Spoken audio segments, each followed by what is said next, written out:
Labas, brangiai. Šios dienos tema – socialiniai tinklai ir kiek laiko mes jame praleidžiame. Tiksliau ne to, kad jame, bet juose.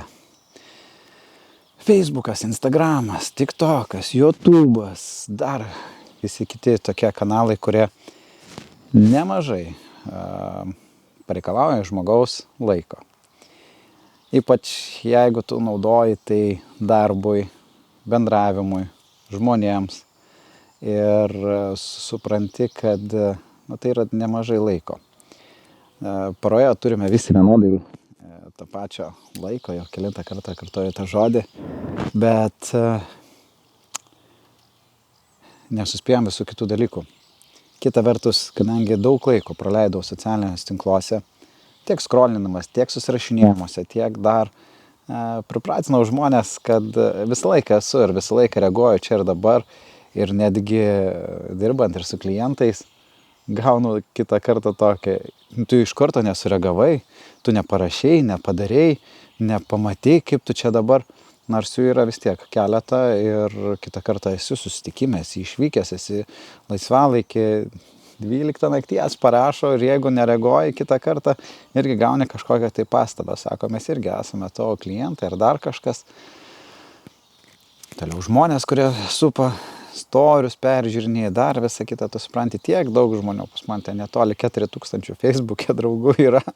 Per šitos metus tiek susikaupė įvairiausių pažinčių žmonių, bet supranti, kad nieko vertyje. Kai gyvenime buvo sunkus momentas, jų nebuvo. Ir kai reikėjo, irgi nebuvo. Tad su darbais kolektyvą pripratino, kad visą laiką vis reaguoju, viską žiūriu, viską darau ir viską surašau, viską pasakau ir galiausiai gaunas, kad ko didesnės apimtis, to reiškia daugiau turiu sužiūrėti. Tai reikia spręsti problemas. Reikia siaurinti komunikacijos kanalus, siaurinti vienus ar kitokius dalykus ir keisti įpročius. Nors ir dirbam nemažai su socialiniais tinklais, e-komercija, rinkodara, e-komercijos administravimu, marketingu, bet tai neleidžia, bet tai netrukdo, kaip sakau, mum dirbti, man neturint šitų socialinių tinklų.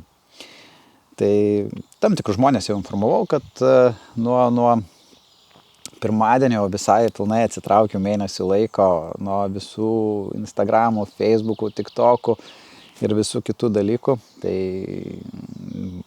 bus vieni nustebę, kiti ne. Messengeriai irgi, šiaip jau viskas praktiškai ištrinta iš telefono, planšetės. Tai YouTube'ą dar galvoju, nes vis tiek dar pasiemu paskrolinti. YouTube'ą pasiliksiu planšetėje, kad galėčiau video įkelti, tvarkyti. Telefone turėsiu tik tai Viberį, WhatsApp'ą ir telefono numerį. Paštai pas mane bus tik tai kompiuteryje ir tikrinsiu tik tai esant prie kompiuterio. Kad susikurti naujus įpročius. Neturiu būti čia ir dabar pareikalavimą.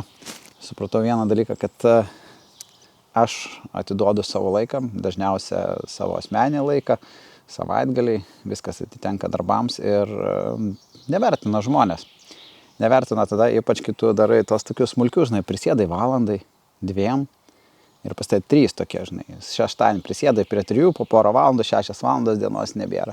Nekalbant to, kad negali kažkur normaliai išvykti, tu turi tįsti savim kompiuterį.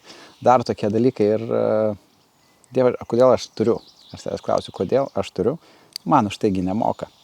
Ir dažnai būna tokie darbeliai, už kurių net sąskaitas neišrašau ir gaunu vis tiek kažkokią kritiką, pastabą, nelaikų, dar, bet kad sąskaitos negavo ir už tai nemokėjo, bet tai neužsiminė.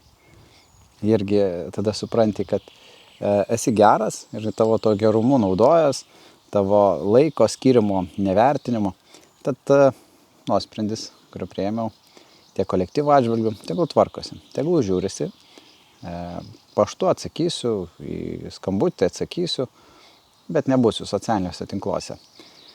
Informaciją reikės susirinkinėti kitaip, darbo su klientais bus kitoks ir ateinantys klientai bus kitokie. Iš socialinių tinklų, jeigu mes pritraukiam klientą, jis irgi yra labai įdomus, labai specifinis, pripratęs prie visokių freelancerių ir kitokių dalykų, prie labai pigių kainų ir tada supranti, kad ne. Aš čia irgi pasižiūrėjau, kad prie vieno kliento per pagrindinio dirbdavau asmeniškai 20 valandų per savaitę prie kliento, toliau prie kitų dar pradirbdavau dar po kokias 15-10 valandų ir dar prie klientų pritraukimo ir į mokymus, ir savanorystės veiklos, skautai, į savariečius einu, vedu užsiėmimus vaikams. Netgi žiūrėjau per mėnesį 20 valandų maždaug skiriu socialiniai veiklai. Tai yra tikrai labai daug. Tad socialiniam tinklam, Facebook, Instagramui visiems tiem peržiūrėt, praskrolint, atrašyt, susirašyt, pateik pasiūlymą irgi taipogi nemažai laiko. Tai maždaug per savaitę vėlgi apie kokią 15-12 valandų būdavo skirta darbui su pardavimais. 2 valandos per savaitę buvo skiriama asmeniniams projektams tvarkytis, ten darom dabar Laimiu LT, perdarinėjom puslapį, platformą reikia pasidaryti sveikam kūnui, kuris irgi truputėlį merdi, tai va šiandien turiu planą padaryti video pagaliau į tą platformą. Ir tai prie alaus turiu projektą, užkandžias arti. Yra tokių labai seniai pradėtų, užmirštų ir tikiuosi paėmęs iš socialinių tinklų tą laiką galėsiu paskirti kitokiam. Kita vertus, kadangi mano darbo dienos būna maždaug po 12 valandų, 14, tai mano asmeninio gyvenimo aš praktiškai neturiu, arba su skautais išvykti, kas socialinė veikla ir viskas. Ir supranti, bėga tas laikas, nuo ryto iki vakaro dirbi ir jeigu pradedu skirti laiko savo, poilsiui, kažkur nukeliauti, kažkur pažiūrėti, pabūti, automatiškai nukenčia klientai, nukenčia kiti žmonės, darbai, tada supranti, kad kas aš, kaip tas žiūrkiemas ratelėje, bėgu, sukuos, o visame tame rezultato nėra. Tad yra tam tikri pokyčiai. Pabandysiu kas savaitę padaryti, turiu planelį, kas sekmadienį, padaryti savaitės apžvalgą, kaip man sekėsi. Šį savaitę pilnatis, penktadienis, 13 ir šiaip aplamai tokia lengva emocinė suirutė, kur ten irgi klientas vienas sakė kažkokius tokius nepastenkinimus ir darysim pokyčius, kas irgi labai pastumėjo mane į vieną ar kitą dalyką, kai žmonės, niekam nerūpi iš tikrųjų, ką tu darai, kiek tu darai, tu tai įdedi pastangų, yra rezultatas, kurį tu pasiekiai arba nepasiekiai, bet kitas dalykas taip, kaip vertina, kiek tu skiri tam visam laikui ir kokią rezultatą, ką įdėjai. Nes iš esmės, nuoširdžiai, 20 valandų per savaitę dirbęs, aš uždirbau, atlyginimą gavau 140 eurų. Tai jeigu reikia kam nors tokio darbuotojo, prašykit.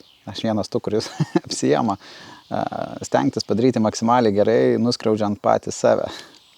Tai galvoju, reikia šitą irgi pokytį padaryti, norim dirbti, uždirbti ir kad visiems būtų gerai.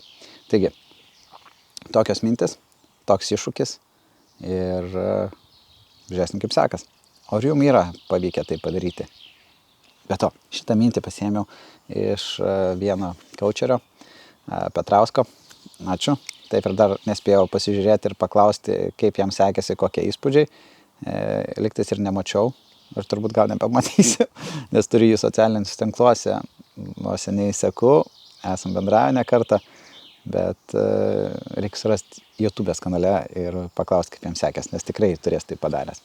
Gerai, dėkui, iki kito karto.